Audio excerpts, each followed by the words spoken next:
तो गैंग्रीन क्या है? तो गैंग्रीन क्या होता है? गैंग्रीन एक खतरनाक रोग है। यह रोग कांटा के चुभने पर उसे नहीं निकालने के कारण नासूर बन जाता है, मतलब गहरा हो जाता है, जो ऑपरेशन करने के बाद ही ठीक हो पाता है। कांटा अधिक होने तक शरीर में रह जाने के कारण अपना विषाक्त प्रभाव शरीर पर छोड़ता है, जो गैंग्रीन का रूप धारण कर लेता है और उससे प्रभावित अंग काटना पड़ता है। और जहाँ पर अगर कांटा चुभ जाता है और जख्म जो है सो नासूर बन जाता है तो क्या करना पड़ता है? जहाँ पर अगर प्रभावित हो गया, अगर बहुत दिनों तक अगर रह गया अगर, तो जो वहाँ पर जहाँ पर भी अगर वो कांटा जो अगर गैंग्रीन का अगर जो गड़ चुका है, तो जो भी प्रभावित अंग है जहाँ पर भी गड़ा हुआ है तो उस अंग को काट करके हटाना पड़ता था। और कभी कभी तो इस रोग से पीड़ित व्यक्ति की मृत्यु भी हो जाती थी, अगर अच्छे तरीके से अगर सही से अगर सस्त समय अगर इलाज नहीं कराया जाता था, अगर जख्म अगर गहरा हो गया, अगर उस अंग को काट के नहीं हटाया जाता था तो क्या हो जाता था? उस व्यक्ति की असमय मृत्यु भी हो जाती। तो गैंग्रीन क्या था? गैंग्रीन एक खतरनाक रोग है। यह रोग कांटा के चुभने पर उसे नहीं निकालने के कारण नासूर बन जाता है। तो पहाड़ी इलाकों में क्या होता है? कांटा चुभना आम बात होता है, तो आसानी से क्या हो जाता है? कांटा चुभ जाता है। और कांटा चुभ जाने के कारण क्या होता है? जो वो जख्म जो है सो नासूर बन जाता है। और अगर उस जख्म को अगर ससमय उस जख्म का अगर सही से इलाज ना कराया जाए तो जख्म क्या हो जाता है? नासूर बन जाता है, मतलब बहुत ही गहरा हो जाता है। और जहाँ जिस भी अंग पर ये जख्म हुआ है उस अंग को अगर काट के अगर ना हटाया जाए तो वो क्या हो जाता है? इससे कभी कभी उस रोगी की मृत्यु भी हो जाती है। नेक्स्ट क्वेश्चन, मालती के पति महेश्वर की छवि उद्घाटित करें। किस तरीके के मालती के जो पति जो थे उसका क्या नाम था? महेश था। तो इसे ऑब्जेक्टिव ये क्वेश्चन भी बन सकता है, जो मालती के पति का क्या नाम था? तो महेश्वर था। और उनका छवि कैसा था? तो महेश्वर जी की छवि कैसी थी? तो लिखेंगे जो महेश्वर किसी पहाड़ी कस्बे में एक सरकारी डिप्रेसी में डॉक्टर है। तो महेश्वर जो थे, जो मालती के पति हैं, वो क्या थे? तो महेश्वर किसी पहाड़ी कस्बे में क्या थे?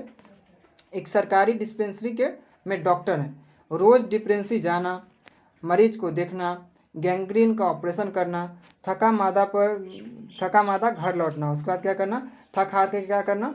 घर लौटते थे। मतलब पूरे दिन वो भी क्या रहते थे? जैसे मालती घर में परेशान रहती थी और महेश्वर बाहर में हॉस्पिटल में परेशान रहते थे, ठीक ना। और मालती के पति काम कहाँ पर करते थे? तो पहाड़ी कस्बे में एक सरकारी डिस्पेंसरी में डॉक्टर थे और रोज़ डिस्पेंसरी जाना, मरीजों को देखना, और वहाँ पर गैंग्रीन के जो रोगी होते थे उनका क्या किया जाता था? ऑपरेशन किया जाता था वहाँ पे। और वो क्या करते थे? थका मादा घर पे आते थे। और यही महेश्वर की दिनचर्या है। तो पहले तो इनकी छवि के बारे में क्या लिखेंगे? इनकी दिनचर्या कैसी थी? तो क्या करते थे ये? इनकी दिनचर्या कैसी थी? दिनचर्या मतलब दिन भर का क्या क्या इनका मतलब रूटीन था अपने जीवन में। तो क्या हो गया? तो किसी पहाड़ी कस्बे में एक सरकारी डिस्पेंसरी में डॉक्टर हैं और रोज़ डिस्पेंसरी जाना, मरीजों को देखना, गैंग्रीन का ऑपरेशन करना, थका मादा घर लौटना, यही महेश्वर की क्या थी? दिनचर्या थी। तो इनका पहले लिख लेंगे इनके बारे में दिनचर्या कैसी थी। सो अब इनका स्वभाव और किस तरीके के ये थे। तो महेश्वर हर तीसरे चौथे दिन एक गैंग्रीन का ऑपरेशन करता है, किंतु अपने घर में वही गैंग्रीन, वही एक रास्ता मुंह फैलाए उपस्थित है, जिसका हम कुछ नहीं बिगाड़ पाते। इस विरोधाभास और एक रसता को कहानी के भीतर संरचनात्मक स्तर पर बड़ी आत्मीयता और सहज अनुभूति से प्रतीकों, बिंबों, परिवेशों और फ्लैशबैक के माध्यम से लेखक द्वारा व्यक्त किया जाता है। महेश्वर क्या करते हैं? हर तीसरे चौथे दिन एक गैंग्रीन का ऑपरेशन करता है, किंतु अपने घर में वही गैंग्रीन, वही एक रास्ता मुंह फैलाए उपस्थित है। और क्या होता है? हर दिन क्या करते हैं महेश्वर जो है सो हर तीसरे चौथे दिन क्या करते हैं? हॉस्पिटल में गैंग्रीन के रोगी का ऑपरेशन करते हैं। और घर पे जो आते हैं तो थके हारे रहते हैं और हमेशा क्या रहते हैं? मुंह फुला करके बैठे रहते हैं, मतलब बिल्कुल ही मायूस मायूस रहते हैं। एक तरफ तो घर में जहाँ पर मालती है, सो मालती क्या करती है? पूरे दिन अपने बच्चे की देखभाल में रहती है। उसका एक बच्चा जो रहता है रोगी रहता है, जो दिन भर क्या रहता है? सोता रहता है, नहीं तो रोता रहता है ना। और इधर महेश्वर भी जो घर आते हैं तो वो भी क्या रहते हैं? मुंह फुला करके कोने में बैठे रहते हैं। हाँ, किसी को कोई भी उनसे कोई भी मतलब नहीं रखता था और ना वो किसी से मतलब रखते थे। हमेशा ही क्या रहते थे? वो मायूस मायूस सा रहते थे। तो ये हो गया। और एक लेख और एक पत्र भगत सिंह से कुछ क्वेश्चन। जो भगत सिंह ने अपनी फांसी के लिए किस मनुष्य की इच्छा व्यक्त की है? तो भगत सिंह की इच्छा थी कि जब भारतीय स्वतंत्रता आंदोलन अपनी चरम सीमा पर पहुंचे तब उन्हें फांसी दी जाए। मतलब मनुष्य ने अपने फांसी के लिए कौन सा समय, किस समय की इच्छा व्यक्त की थी? तो उन्होंने कहा कि जब भारत भगत सिंह ने कहा इच्छा व्यक्त किया जब भारतीय स्वाधीनता आंदोलन अपनी चरम पर हो, मतलब भारत की आज़ादी के लिए जब सभी लोग संघर्ष कर रहे हों, भारतीय संघर्ष कर रहे हों, और उस समय अगर किसी कारणवश अगर सीमा पर पहुंचे तब उन्हें फांसी क्या की जाए, दे दी जाए। गांधी जी के शिक्षा संबंधी आदर्श क्या थे? तो गांधी जी की दृष्टि में अक्षर ज्ञान ही इस उद्देश्य प्राप्ति का एक साधन मात्र है, मतलब अक्षर ज्ञान ही इस उद्देश्य प्राप्ति का एकमात्र साधन है। जो बच्चे जीविका के लिए नए साधन सीखने के इच्छुक हैं उनके लिए औद्योगिक शिक्षा की व्यवस्था करने का गांधी जी ने निर्णय किया। गांधी जी का विचार था कि शिक्षा प्राप्त करने के बाद बच्चे अपने वंशगत व्यवसायों में लग जाएं तथा स्कूल में प्राप्त शिक्षा के साथ ही अपने जीवन को परिष्कृत करें। वे ब्रिटिश सरकार की शिक्षा पद्धति को अनुपयुक्त एवं खौफनाक समझते थे। क्या समझते थे? जो अंग्रेजों की जो शिक्षा व्यवस्था जो थी, शिक्षा पद्धति जो थी, उसको या क्या समझते थे? खौफनाक समझते थे तथा उसे हे मानते थे। और शिक्षा व्यवस्था को क्या करते थे? गांधी जी हे दृष्टि से देखते थे। उनके अनुसार छोटे बच्चों के चरित्र और बुद्धि का विकास करने की बजाय यह पद्धति उन्हें बौना बना देती है। तो गांधी जी के अनुसार केवल बच्चों का, उनका कहने का यह मतलब था गांधी जी का, ये बच्चे केवल किताबी ज्ञान ही अर्जित न करें, क्या हो? उनके अंदर उनका चरित्र उत्कृष्ट हो, है ना, उनके अंदर सुंदर संस्कार हो, ताकि वो अपने माता पिता की इज्जत करे, अपने बड़ों का आदर सम्मान करे, अपने देश के प्रति देश प्रेम की भावना रखे, है ना। और अंग्रेजों की जो शिक्षा पद्धति जो थी वो बच्चों के अंदर कहीं ना कहीं द्वेष की भावना को प्रस्फुटित करती थी, है ना। तो इस कारण से गांधी जी का कहना क्या था, जो शिक्षा संबंधी आदर्श क्या थे, तो उनका शिक्षा संबंधी आदर्श जो था कि जो बच्चों के अंदर क्या हो, चरित्र और बुद्धि का विकास भी हो और बच्चे सुसंस्कारी बने। न केवल बच्चे किताबी ज्ञान ही हासिल करें बल्कि बच्चों के अंदर संस्कार की भी तनिक भी कमी न हो। पुंडलिक जी के बारे में बताए हुए हैं, पुनः बता देते हैं। जो पुंडलिक जी कौन थे? तो पुंडलिक जी भितिहरवा आश्रम के शिक्षक थे। लेखक की मुलाकात पुंडलिक जी से भितिहरवा आश्रम में हुई, जहां उन्होंने एक घटना का वर्णन किया। एक बार वहां के अंग्रेज एमएन साहब उनके आश्रम में आए। वहां का यह नियम था कि साहब जब आए तो गृह स्वामी उनके घोड़े की लगाम पकड़े। पुंडलिक जी ने ऐसा नहीं किया। उन्होंने कहा कि वे लगाम पकड़ने नहीं जाएंगे। और पुंडलिक जी ने गांधी जी से निर्भीकता से की थी। निर्भीकता उन्होंने किनसे से की थी? गांधी जी से। और यही निर्भीकता सीख करके उन्होंने क्या किया, पूरे समाज को यह सीख दिया, गांव वालों को भी उसी निर्भीकता का उन्होंने क्या किया, पाठ पढ़ाया। किसने? पुंडलिक जी ने। और चंपारण अभियान का सबसे बड़ा वरदान यही निर्भीकता थी। चंपारण सत्याग्रह जो सफल हुआ, इसका मूल कारण क्या था कि वहाँ के लोग क्या थे, निर्भीक थे।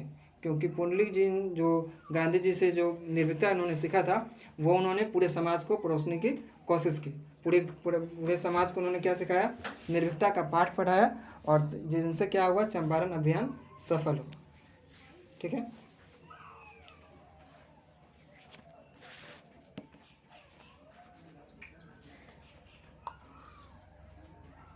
इसी चैप्टर से ओ सदानिरा से ही धांगड़ शब्द का क्या अर्थ होता है बताया भी थे एक दिन। 31 नंबर क्वेश्चन है।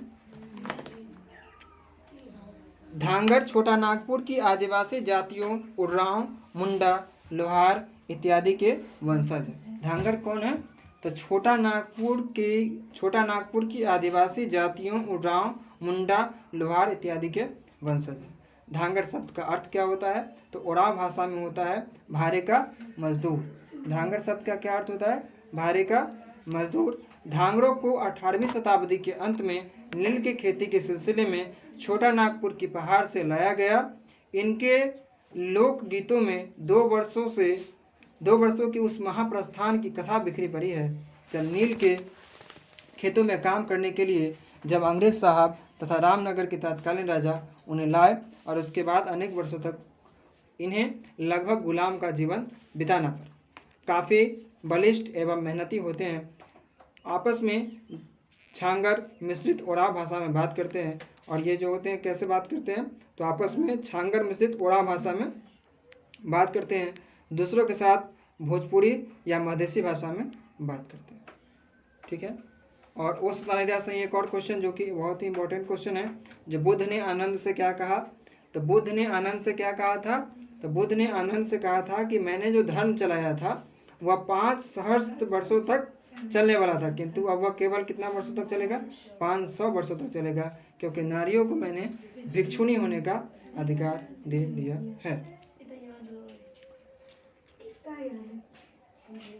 और एक और क्वेश्चन जो उस दिन बताए थे, पुनः फिर से रिवीजन करा देते हैं। जो डायरी का लिखा जाना क्यों मुश्किल है, तो लिखेंगे जो डायरी का लिखा जाना उनके लिए आसान है जिनका जीवन संयमित है, जिनका जीवन नियमित है। और डायरी का लिखा जाना उन लोगों के लिए बेहद ही जटिल है, बेहद ही कठिन है, जिनके जीवन में कोई भी उनका कोई लक्ष्य निर्धारित नहीं है, जिनका जीवन दिशाहीन है ना।